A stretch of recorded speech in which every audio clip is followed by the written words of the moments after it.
안녕하세요. ආයුබෝවන් හැම දෙනාටම ඔගලඟ කොරියන් ගුරුතුමී YouTube නාලිකාවට සාදරයෙන් පිළිගන්නවා. ඉතින් අද දවසේ මේ වීඩියෝ එක මම කරන්න හිතුවේ මේ වර 2025 වසරේ කොරියන් විභාගෙට මුහුණ දෙන ඔබ සියලු දෙනා වෙනුවෙන්. මේක මේ අවුරුද්දට පමණක් නොවේ ඉදිරියේදී විභාගෙට මුහුණ දෙන්න බලාපොරොත්තු වෙන ශිෂ්‍ය ශිෂ්‍යාවෝ ඉන්නවා නම් ඒගොල්ලෝ හැම කෙනෙකුටම මේ වීඩියෝ එක වැදගත් වෙයි කියලා හිතනවා. කොරියන් භාෂා තරඟ විභාගය නැත්නම් EPS ටොපික් කියන විභාගෙට ඔයා මුහුණ දෙන්න සූදානම්ව ඉන්නවා නම් ඔයාට ඇඩ්මිෂන් එක මේ වෙනකොට ඉෂුව වෙලා තියෙන කෙනෙක් නම් කොහොමද මේ කෙටි කාලීනව මේ තරඟ විභාගෙට සූදානම් වෙන්නේ කියන එක ගැන තමයි අද අපි කතා කරන්න සූදානම් වෙන්නේ. ඔයගලන්ට බොහොම කෙටි කාලයක් තමයි ඇත්තටම විභාගෙට ඇත්තේ. දැන් මේ වෙනකොට දන්නව ඇති කවදද ඔයාට විභාගෙ තියෙන්නේ කියලා. ගොඩක් කලබල වෙලා ඇති කොහොමද විභාගෙට මුහුණ දෙන්නේ කොහොමද මම මේකේ වැඩි ලකුණු ගන්නෙ කොයි ආකාරයකටද මේ කෙටි කාලීනව මේ විභාගෙට සූදානම් වෙන්නේ කියලා ගැටලු ගොඩක් ඇති. ඉතින් අපි අද දවසේ කතා කරන්න බලාපොරොත්තු වෙනවා ඔයා කොහොමද මේ විභාගෙට ආත්ම විශ්වාසයකින් යුක්තව සූදානම් වෙන්නේ කියලා. ඉතින් මම හිතනවා මේ වෙනකොට ඔයා කොරියන් භාෂා තරඟ විභාගයට අදාළ අලුත් සිලබස් එක අලුත් විෂය නිර්දේශය යම් තාක් දුරකට හෝ ආවරණය කරගෙන ඇති කියලා. ඉතින් මේ පාඩම් 60කින් සමන්විත මේ නව විෂය නිර්දේශය පොත් අංක 1 සහ 2 කියලා කොටස් දෙකකින් යුක්තව තියෙන්නේ. ඉතින් ඔයාලට මේ පාඩම් 60ම ආවරණය කරගන්න පුළුවන් නම් බොහොම පහසු වෙනවා විභාගෙට මුහුණ දෙන එක. ඉතින් විභාගෙදී අංක 1ට වැදගත් වෙන්නේ ඔයා තුල තියෙන කොරියානු වචන පිළිබඳ තියෙන දැනුම. කොරියන් භාෂාව සම්බන්ධයෙන් කතා කරනකොට ගොඩක් විභාග තියෙනවා අපිට කොරියන් භාෂා දැනුම මනින. ඉතින් මේ EPS ටොපික් කියන කොරියන් භාෂා තරඟ විභාගය අදාළ සිලබස් එක නිර්මාණය කරලා තියෙන්නේ රැකියාවට යන ශ්‍රමිකයන් සඳහා. එතකොට මේ තුල කොරියාවේ සංස්කෘතියට අදාළ කොටස් කොරියානු භාෂාවේ විශේෂ කොටස් ව්‍යාකරණ ඇතුළු ඊට අමතරව වැඩ පරිසරයට අදාළ දේවලුත් ඇතුළත් කරලා තියෙනවා. ඉතින් ගොඩක් දුරට පොත් අංක 2 තමයි ඒ කියන්නේ පාඩම් 31 සිට 60 දක්වා තමයි ගොඩක් දුරට වැඩ පරිසරයට අදාළ වචන සහ උපකරණ වලට හම්බ වෙන්නේ.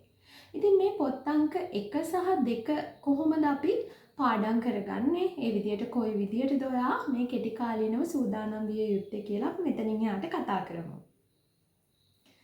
හොඳයි. දැන් අපි මේ විෂය නිර්දේශයේ අංක 1ට වැදගත් කාරණාවක් විදියට සලකන්නේ වචන. ඔයා දන්නවා මේ විෂය නිර්දේශය ඇතුලේ තියෙනවා රූප සඳහන් කරලා. ඒ රූපවලට පහලින් වචන ප්‍රමාණයක් දීලා තියෙනවා. එතකොට මේ වචන ටික හරියම වැදගත් වෙනවා. මේ රූප සටහන් සමග දුන්න වචන. ඉතින් ඔයා අධ්‍යයනය කරන දරුවෙක් නම් වඩා හොඳයි මේ වචන ඔයා වෙනම පොතකට ගන්නවා නම්. මේකෙදී වෙළඳ පොලේ විවිධ පොත් මම දැකලා තියෙනවා. නමුත් ඔබ විසින්ම හදාගත්ත පොතක්. ඒ කියන්නේ ඔබ විසින්ම මේ වචන නැවත ෂෝට් නෝට් එකක් විදියට එහෙම නැත්නම් නෝට්බුක් එකක ලියලා ඔයා විසින්ම වචන ලයිස්තුවක් හදාගෙන තියෙනවා නම් ඊටාම වැදගත් වෙනවා. අපිට මේ වචන ලයිස්තුව මේ විභාගෙට සූදානම් වෙන්න. පොත පෙරලගෙන ඒ සිලබස් එක දිහා බලාගෙන පාඩම් කරනවට වඩා තමා විසින් හදාගත්ත වචන සහිත ෂෝට් නෝට් එකක් ඔයා යූස් කරනවා නම් ඇත්තටම හරිම පහසුවක් තියෙනවා. එතකොට අංක 1ට ඔයාට පුළුවන් මේ වචන ටික නැවත පිටපත් කරගන්න. ඒ වගේම ඔයාට විභාගෙට තියෙන දින සංඛ්‍යාව කොච්චරද කියලා බලලා ඔයාට පුළුවන් දවසකට ඔයා වචන කොච්චර ප්‍රමාණයක් පාඩම් කරන්න ඕනද? එක පොතේ වචන ඔයා වෙනම ෂෝට් නෝට් එකකට ගන්නවා. දෙවෙනි පොතේ වචනත් ගන්නවා. ඒකට සම්පූර්ණ වචන කොච්චරද ටෝටල් වචන සංඛ්‍යාව කීයක්ද කියලා බලනවා. සහ විභාගෙට තියෙන දින ගණන ඔයා ගණන් කරනවා. දැන් මේ එක දිනකට වචන කීයක් ඔයා පාඩම් කරන්න ඕනද කියලා එතකොට ඔයාට දැනගන්න ලැබෙනවා. ඉතින් ඔයාට පුළුවන් ඔයාගේ දෛනික ජීවිතයේ රැකියා කටයුතු අධ්‍යාපන කටයුතු හෝ ඔයා කරන වැඩ කටයුතු කරන අතරතුරම Tamanට දිනකට තියෙන වචන යම් කිසි ප්‍රමාණයක් කීයද තියෙන්නේ අපි හිතමු උදාහරණයක් විදිහට ඔයාට දවසට වචන තියෙන්නේ 40ක් කියලා. උදාහරණයක් විදිහට අන්න ඒ 40 කොහොමද ඔයා මේ දින තුල පාඩම් කරන්නේ? ඒක ඉතාම වැදගත්. ඉතින් ඔයාගේ එදිනෙදා ජීවිතේ වෙනත් වැඩ කටයුතු නතර කරලා පාඩම් කරන්න අවශ්‍ය වෙන්නේ නැහැ. ඔයාට පුළුවන් මේ පාඩම් කරන කාලය ඔයාගේ දිනචර්යාවෙම කොටසක් බවට පත් කරගන්න.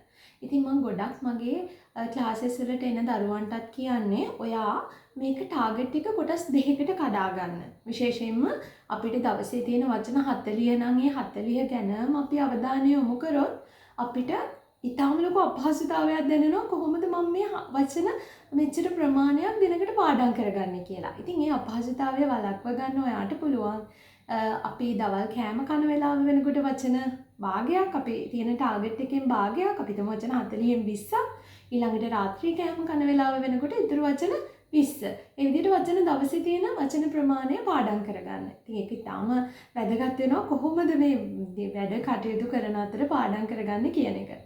විශාල වචන සංඛ්‍යාවක් එක දිගට ගත්තොත් මේ අමාරු අභියෝගයක්. නමුත් මේක අපේ දිනචර්යාවේ පැයට වචන කීයක්ද මම පාඩම් කරන්නේ. එහෙම බෙදාගත්තොත් ඇත්තටම ඔයාලට ඉතාම සුළු වචන සංඛ්‍යාවක් තමයි මේ දිනක කාලය අපි ගත්තොත් අපි ඇහැරගෙන ඉන්න කාලය පැය ප්‍රමාණය අනුව වෙනස් වෙයි වාගේ දිනචර්යාව අනුව. ඉතින් ඒ ප්‍රමාණය අනුව වචන ප්‍රමාණය බෙදාගත්තොත් තාම පොඩි වචන සංඛ්‍යාවක් තමයි අපිට පැයකදී මතක තියාගන්න වෙන්නේ. ඉතින් මේ අරමුණ කරන්න බැරි දෙයක් නෙමෙයි. ඔයාට ඔයාගේ විභාග දිනය වෙනකොට සියලුම වචන ප්‍රමාණය පාඩම් කරගන්න පුළුවන් වෙයි. මම මේ කියන විදිහට ඔයා මේ සමස්ත වචන සංඛ්‍යාව ඔයාගේ පාඩම් කරන්න තියෙන දින සංඛ්‍යාවෙන් බෙදලා අරගෙන දිනකට අදාළ වචනත් කොටස් දෙකකට බෙදලා දවල් වෙනකොට වචන කොච්චරක්ද රැ වෙනකොට වචන කොච්චරක්ද කියලා හිතේ තියාගෙන යම්කිසි ෂෝට් නෝට් එකක් මේකට අපිට පාවිච්චි කරන්න පුළුවන්. වැඩ කරන ආයතනෙදිත් ඔයාට මේක අතේ හරි ලියාගෙන වචන කීපයක් ඇත්තටම මතක තියාගන්න පුළුවන්. මුහුණලා කියන්න පුළුවන්.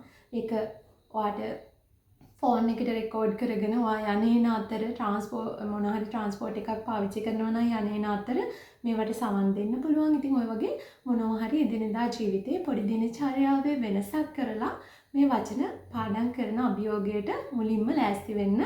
ඉතින් ඔයාව ඒක සාර්ථකත්වයට ගෙන යන්න.